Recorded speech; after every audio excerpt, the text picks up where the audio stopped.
Okay, so it's a warm summer day, Yeah. and I was sort of like thinking that people seem to be like the girls are really pretty and the boys everyone's sort of like looking their best, Yeah. uh, and and uh, and then I was like, okay, so some people are some people more beautiful than others? Depends on the perception. It does, right? Yeah. And like you typically think, or you find yourself like thinking, like younger people are more beautiful than older Mm. because beauty is in the youth, Mm. but old people are beautiful too, right? Yeah. Because I think when you talk about it like that, what comes to my mind is that the I think there is kind of a sometimes a lack of honesty because we have either if we talk about beauty as something we need to justify in the sense that like the way you said it now can be like a really like justification that yeah there are certain things I like Yeah, but I know better because I'm a good person so I yeah, yeah, can yeah, I say everything everyone is beautiful and I'm not saying that's not true either like everyone has a beauty in some way regardless of um, if you talk about physical beauty or mental beauty or it, you can find beauty let's in call it everything. inner beauty, or Yeah, yeah, yeah. yeah, yeah.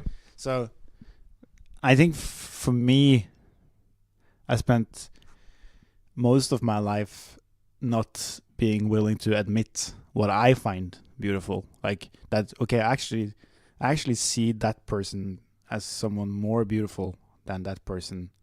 Uh, if I don't go into the inner stuff and the spiritual stuff and Yeah, all yeah, yeah, yeah, yeah, this yeah, yeah, yeah. universal, acceptance and for everything, because that's also an element in all of it.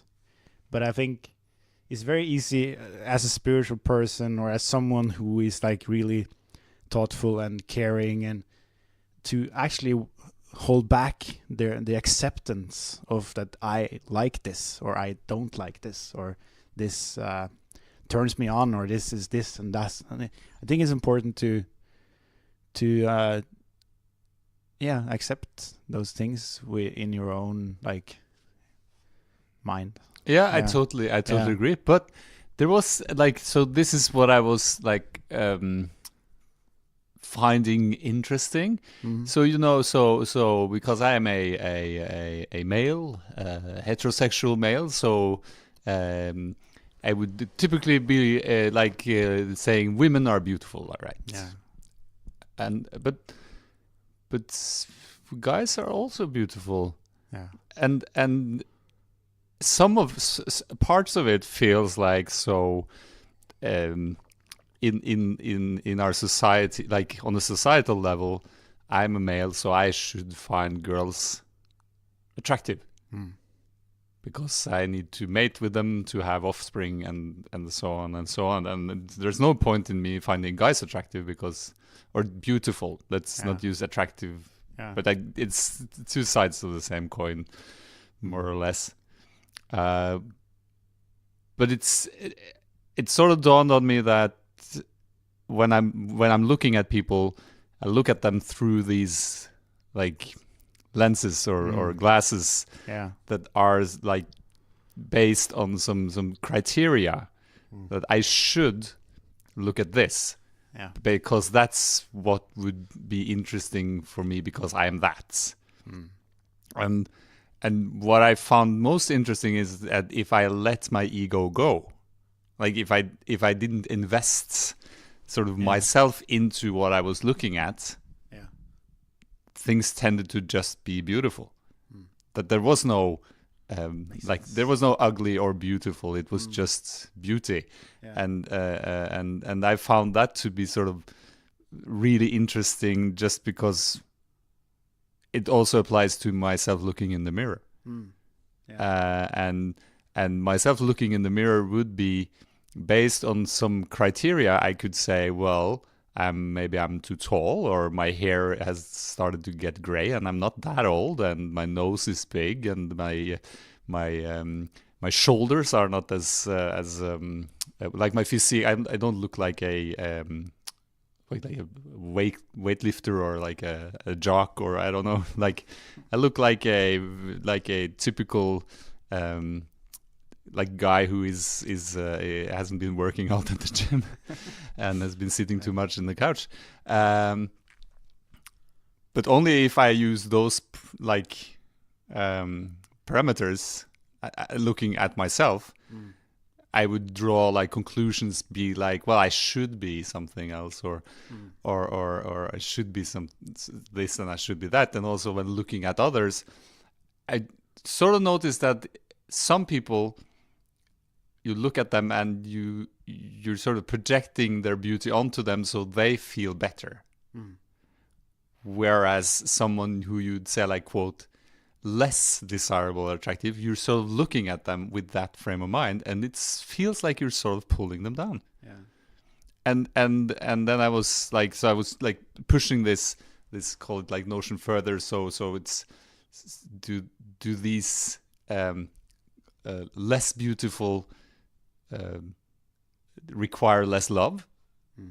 Are they more easygoing? Do they demand less from the people around them than the beautiful ones? And it just, I don't know, I just found the whole, like, the concept of well, it's sort of like a label system, and I just found it so fascinating, and also, like, because it's so true, right, on a level, and it's also, I completely agree with you on to the fact that I also have to be honest with myself that I do actually find some types of humans more beautiful than others.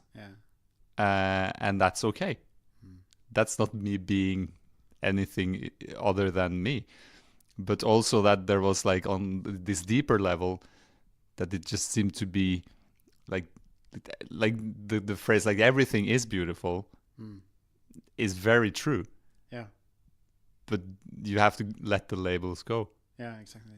But I think it's a good exercise to, have it in, to give it some attention, to actually just look around and see what is the beauty I can see in this room right now. What is actually beautiful, and not to look for something that is better than something else, but to look for something as an exercise to allow yourself to see the beauty in, like, even this bottle with something not healthy in it. You can say what it is. It's not. It's Pepsi Max. But it's and it's actually none of us drinking it. So yeah, it was just standing here. Yes, but it's a beautiful bottle. Yes, it is. Aesthetically, yes, yeah. yes. The logo of, like, the I don't know, it's like a wave, or is it like the Pepsi brand? And also these letters, the Max, the Max letters. The combination of colors is really beautiful. Yeah, someone made that. Yeah. So it comes down to, appreciation and gratitude for things. Like, I'm sure gratitude and appreciation it might not be the same thing, or like, no, maybe like slightly different variations of the, but it's the same. But it's like I think this applies to my life, is that allowing beauty has to me meant to be more and more aware of what I actually like in my life, but also, like I started saying, like, admitting to myself what I actually want instead of following all the rules of what I think I should want. Has given me so much more joy in my life too, and also actually has started to bring in things into my life that I actually really want, because I've been honest about liking it. Yeah. Yeah. So I guess judging Like yourself too harshly for wanting or liking Yeah. something in particular. And it's like just the example when I bought the car, I don't know if I talked about it in the English episode, but I was for a long time talking about buying a car, and I was focused on having an electric car, so that I didn't have to buy gas. And I found that I wanted to buy the Nissan Leaf car. Yeah, you were really like, that's the car I'm getting. And I talked about it. But I also remember back before I started deciding to buy a car, before I started realizing that the electric car that was in my budget was this Nissan Leaf. Actually, if I'm honest, I didn't like that car at all. I thought it was ugly. Like it's a funny looking car. The whole design there's something weird about it. I don't really like that car. You know, it's kind of cheap in a weird sense. You know, the way it's built. There's something wrong with it that doesn't fit with my, preferences. Yeah. But the Volkswagen Golf, which is a car I have now, I always really liked that car, but I've never been honest about it. Like because that's the most normal, boring car you can have. Yeah. So I wasn't really honest about the possibility of buying that kind of car, But I don't remember my point. Yeah, but the moment I was clear in the sense that I dropped the idea that I needed this car that I actually didn't like, it manifested instantly, because the day after I bought the car that I actually liked. I just hadn't really seen it that clear because I was so focused on what I didn't like being what I should want, if that makes sense. Yeah, the whole what you should want as opposed to what you really want. Yeah. And then I guess what I find interesting is how do you separate the two? I guess you could sort of say it's you can do like the whole intuition thing. Yeah. But like, for instance, in terms of like, say, when it comes to choosing or like looking for a partner. Yeah. You sort of put up these criteria. Mm. So the person has to look like this and has to be like that and has to have all these different types of interests, and then I can be invested into this person. But maybe that's not at all, because those are just sort of criteria who's based on very many different things that might not come from you at all. Yeah, it's true. So then you kind of send out a lot of mixed ideas, and you end up with something. I'm not saying it's wrong. You end up with, but the result is that there is a lot of things that filters out who you actually can meet, which might not be what you actually want because you have chosen it based on ideas that wasn't your own.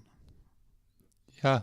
And I guess like in terms of the car thing, so when you said it's the Nissan Leaf I want, you couldn't see any other cars because you were only looking for a Nissan Leaf. And I guess if you said like, so I can only date brunettes who are non-smokers, if you met someone you really liked who were red-haired and smoked cigarettes, you'd be very likely not to actually notice, because you were saying to yourself that I am looking for this. Yeah, and that's a true story in my relationship. Everything about my girlfriend wasn't what I thought I wanted, Yeah. Because I had so many ideas about what I should want. Yeah. But that wasn't honesty. It was just ideas that, I should have this and this person in my life. So it's like really interesting. I don't know, like the people who show up in your life, like they show up there, like it's part of like the flow of life, and sort of trying to force it, like into saying like, so you're meeting someone and you have like a good, like say tone, but this person isn't spiritually inclined, or Yeah. doesn't like hip hop, or doesn't do this or doesn't do that. So I can't pursue this any further, because we do tend to sort of like have start shaping things before they come into reality. Yeah. So you shaped a car that looked exactly like a Nissan Leaf, even though it was based on something that wasn't at all what you really wanted, because you thought you wanted an electrical car, because you thought that was the right thing. Yeah. And well, it does. Yeah, Doesn't the Golf come like as an e-Golf? Yeah, it does. Well, that's next time. That's next time. Yeah. But also that it's funny how when that car manifested so fast after that clarity, after the clarity of the other car not being important, what also happened, just 1 week later, was that I got also the parking spot that I was waiting for. I've been in a on a waiting list to get a parking spot for 2 years. That's a long time. Yeah, and then I buy the car really spontaneously, in a sense, because I wasn't prepared to do it that fast, because that was not the car you were planning on. Yeah, buying. exactly. There was kind of a a total, more random thing. total change of plans, in a sense, but in a good way. Like, this feels so much better, in a sense. So that happened, and then I was going to my parents for 1 week with the car, and then when I came back, I got a letter that, okay, your car parking spot is here. But I also got a parking spot with electricity, so that when I buy an electric car, I can charge. Yeah, for the non-fossil fuel lifestyle. Nice. Yeah, but I think it's very common to do. I mean, I feel like in my life I have kind of extreme versions of not being honest with myself, in the sense that I have experiences that in a previous relationship that I was in, when I started waking up to, okay, there is more to life. Yeah. We spent more than 2 years of not, we were officially together for 6 months. And I figure out this is wrong for me, and I broke up, and then we spent 1.5 year plus after that dealing with my rationalization of why I should maybe be in this relationship, because this and that and this and that and this and that, all kind of good reasons for why I shouldn't go, because she was an amazing girl. We had a lot of good stuff together. We did a lot of fun things together. There was so many good things. It was also the only person I actually felt that connected to, in the sense of we could talk about everything and so on. So there were so many reasons, but when I look back at it, I see so clearly how it was this justification of why I shouldn't go. The honest part of it was that this is not where I feel that I see beauty. To bring it back to the topic, is like beauty in the sense that this is what lifts me up and makes me, grow, and what brings me joy.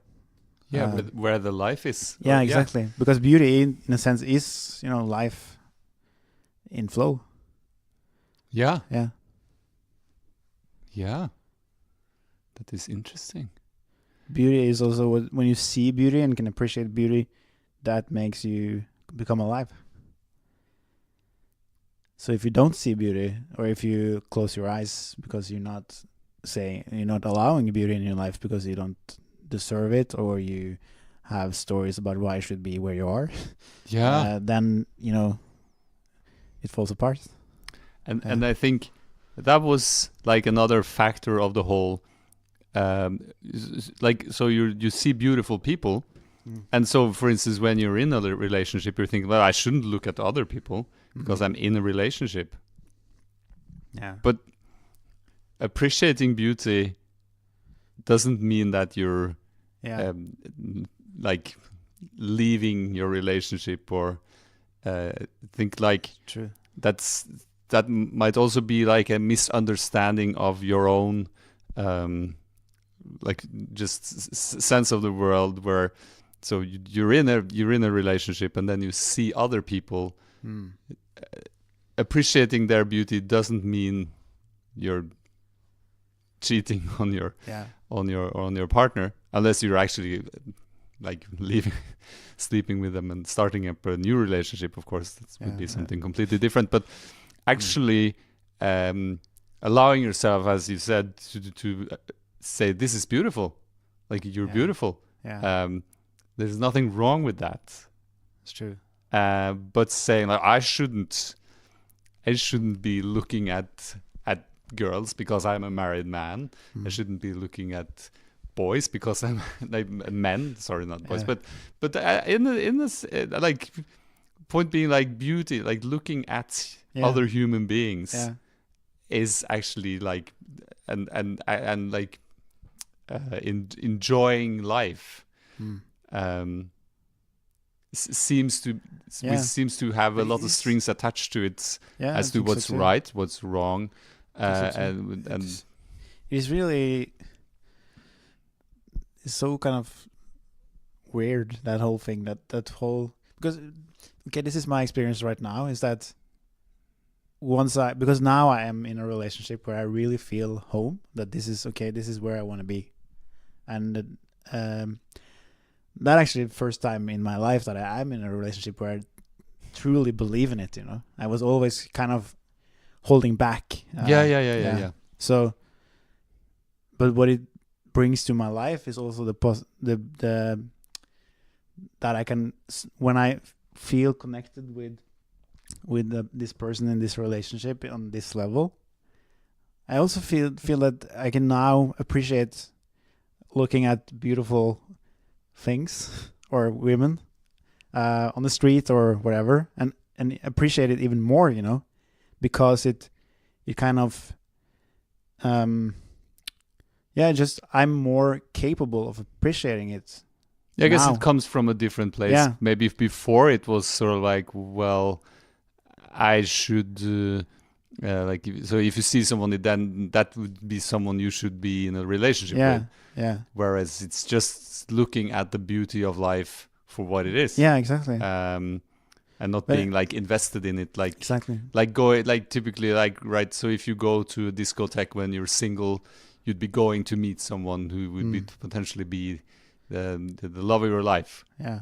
And you're looking at, okay, this person is beautiful, and that person's not, and I should choose like this and that. But the moment you don't have to do that anymore, you can actually just enjoy the beauty in whatever shape it sort of comes in, and be more relaxed, I guess. That's why this in when you look at it with those glasses that we're talking about now, it doesn't make sense at all that you shouldn't look at other people when you are in a relationship. You should close your eyes, look in the ground, and go to work. Yeah. And if you look at someone else and think, oh, she's kind of sexy, then you are kind of you're almost cheating. Yeah. That's the other end of the scale, and it's so crazy that it can be like that. That because you are in a relationship, you shouldn't appreciate anything else in life. It doesn't make sense, but it exists. And there's a lot of people really trapped in that. And I think I used to be kind of that myself, that I could feel really bad if I was in a relationship that I kind of wasn't sure about I really wanted in the first place. I could feel bad for seeing something that I enjoyed, and it doesn't need to be that way.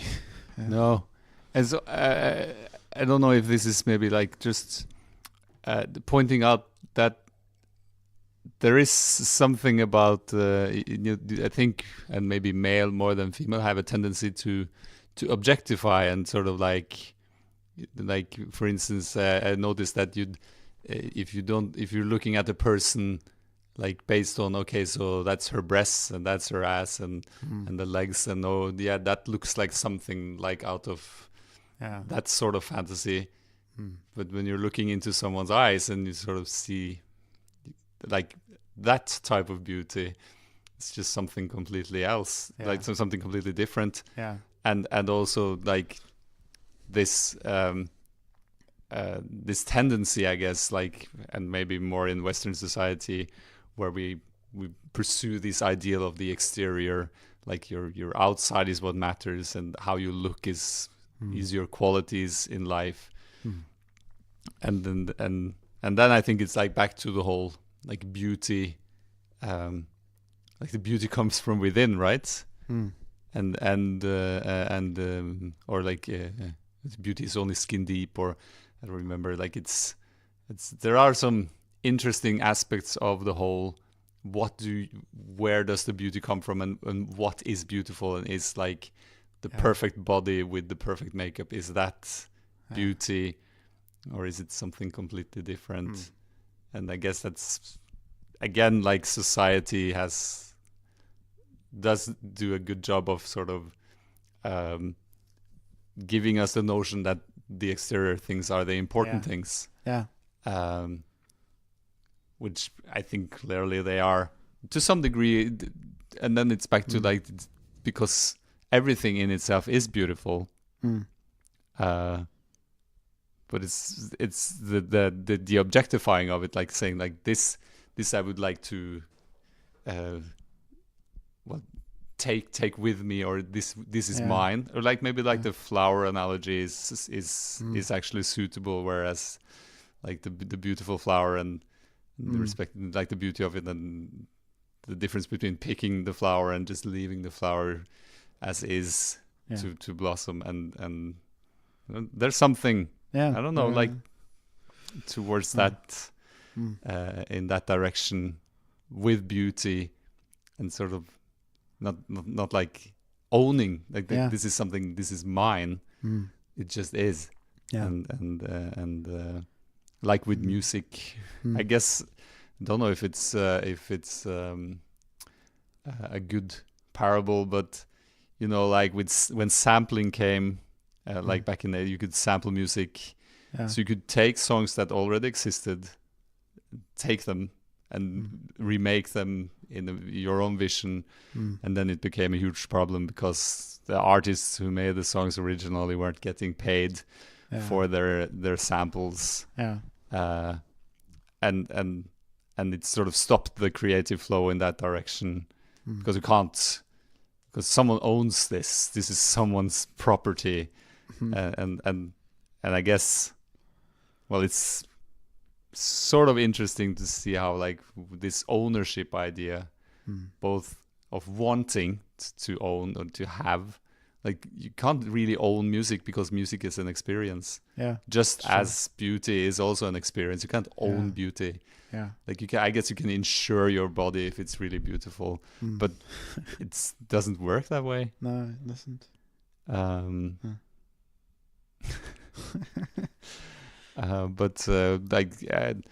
I think like because growing up I was at times convinced I wasn't very attractive. Like I was tall and I have the features that I am not happy about, you know, like I should have looked differently or something like that, or compared to some sort of ideal, I am not that, so therefore I must be less desirable. But the moment I realized that that's just in my head, and also like the power I give to others who label me. Like if, for instance, someone says like, well, if you have a big nose, and like, yes, I do, but it's what I do with that information. Either to say, well, I shouldn't have, which is absurd, because unless I at some point in life actually went and did a nose job to get this nose, because this is just a nose I was born with. This is just me. Stop looking at.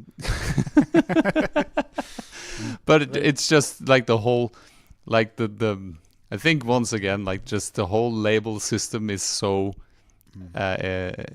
absurd when, to all intents and purposes, we live in sort of like a randomized machine where people will look somewhat like their parents, Yeah. but it's randomized, so they might also look slightly like this or like that, and then life happens, or yeah. But so people look all very different in many types of ways, and I guess what I was trying to say initially was that through sort of waking up from the idea that that how I looked, that was sort of defining my worth and who I was, but just seeing that I am Ulf, and that's okay, made me all the more beautiful. And I think, like, it still baffles me at times that maybe like just 6 years ago I would look in the mirror and think like, well, there's that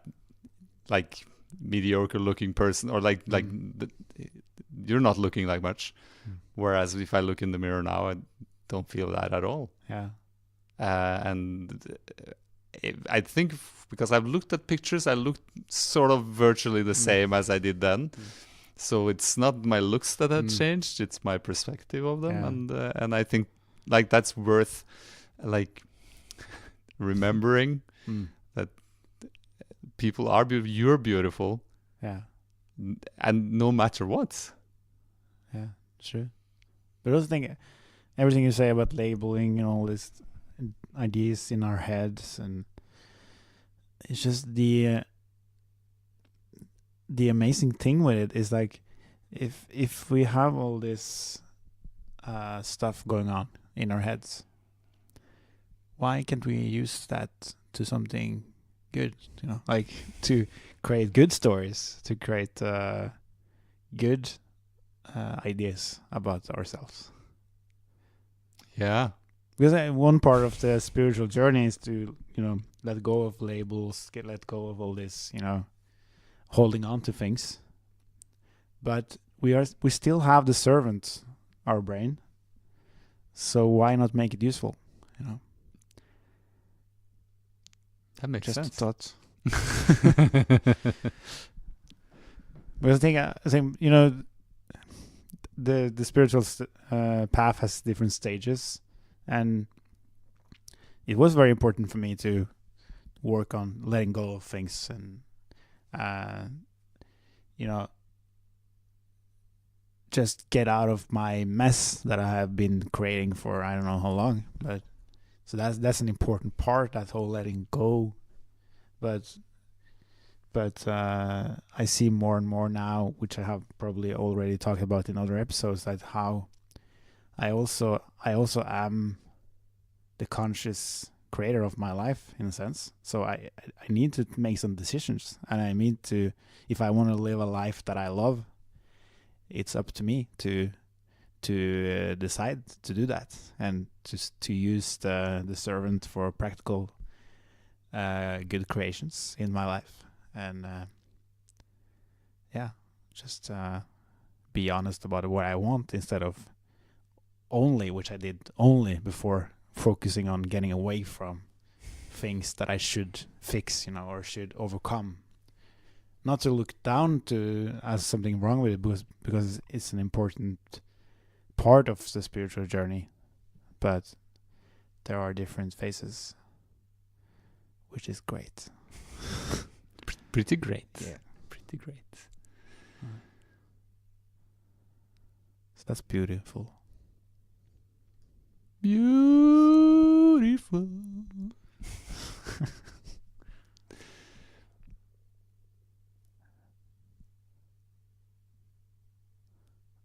How much beauty can you experience? It's infinite, man. It's infinite.